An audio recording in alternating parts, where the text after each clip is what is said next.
Welcome to my 2006 XJ Sovereign diesel. It's a diesel Jaguar and a very good one. Set aside for the moment any diesel prejudice to appreciate that this large luxury automatic saloon from 2006 can average up to 46 miles per gallon on longer journeys. These are real world numbers that I've experienced on many long journeys. I think that's impressive for a number of reasons. The power delivery is smooth, yet the engine is quiet and torquey. There is no fuss. It's happy to pull consistently in any gear thanks to its twin turbochargers and 2.7 litre capacity packaged in a multi-valve V6 formation. Designed for the replacement of X308 commenced in 1997 under the stewardship of Jeff Lawson with Fergus Pollock as overall design manager. X350 ran between 2003 and 2009. From 2005, the model designation was known as X356. X356 included some minor functional and cosmetic changes. From 2007, there were further updates comprising mostly styling changes and the introduction of the long wheelbase model known as XJ8L. This model designation was known as X358. In almost a repeat of history, Jeff Lawson sadly passed away suddenly in 1999, just as Malcolm Sayer had done so some decades earlier. Designer Ian Callum replaced Jeff Lawson, but he would not be able to revise the design of X350, notably, until the X358 facelift in 2007. X350 and the subsequent 2005 and 2007 facelifts would be the last of the traditional three-box saloon design used by Jaguar. All variants benefited from an aluminium body shell that used rivet bonding. Despite having more equipment and larger dimensions, X350 weighed in at around 1,800 kilograms, broadly the same as the smaller predecessor X308 model it replaced. The increase in size for X350 was necessary to allow the model to compete with contemporary flagship Mercedes, BMW and Lexus models.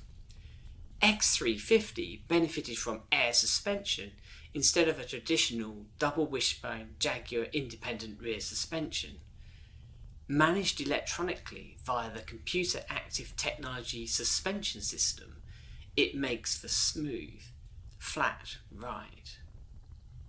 Internally, the design and packaging team, led by Giles Taylor, worked hard to include common design themes such as the Spitfire wing dashboard and the horse collar centre console, whilst utilising advanced technology such as the touchscreen display.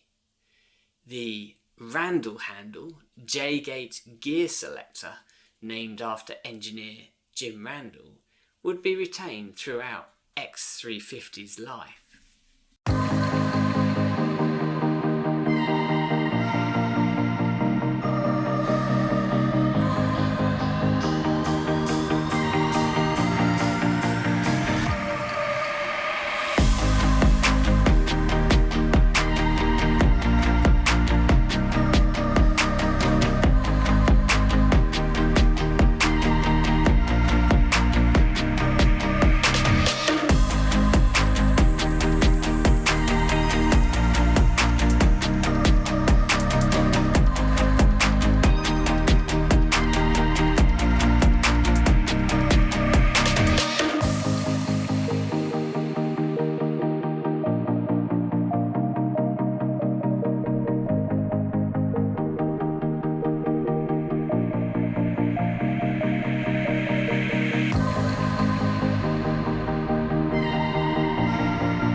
powertrain comprised a selection of V6 and V8 petrol engines, including the 4.2 litre AJ34S supercharged V8 used by XJR and Daimler Super 8 Van den Pla models, producing over 400 brake horsepower. Transmission was a 6-speed automatic unit across all models.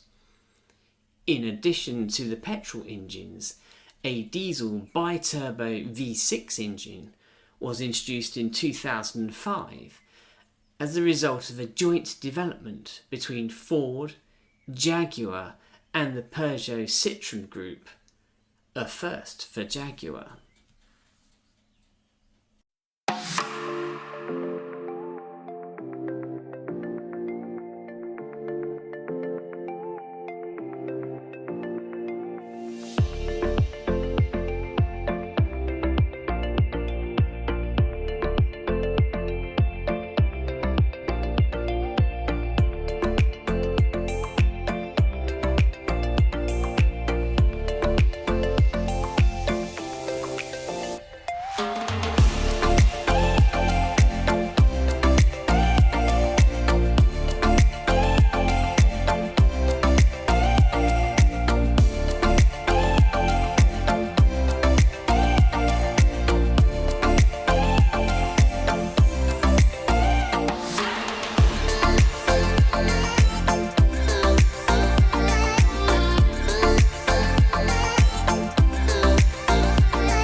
So how does this compare with XJ40?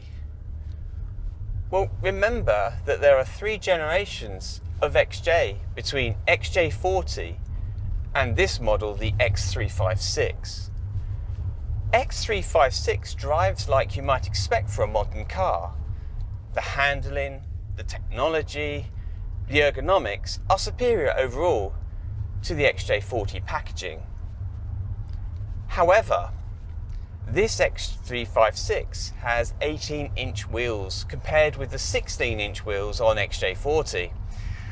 Well, that makes a difference, and X356 can occasionally be caught out by large potholes found on fast A roads despite its air suspension. XJ40, on its other hand, has higher profile tyres that just seem to be able to cope better. XJ40 rolls more than X356, yet surprisingly can be loaded up on fast corners with confidence.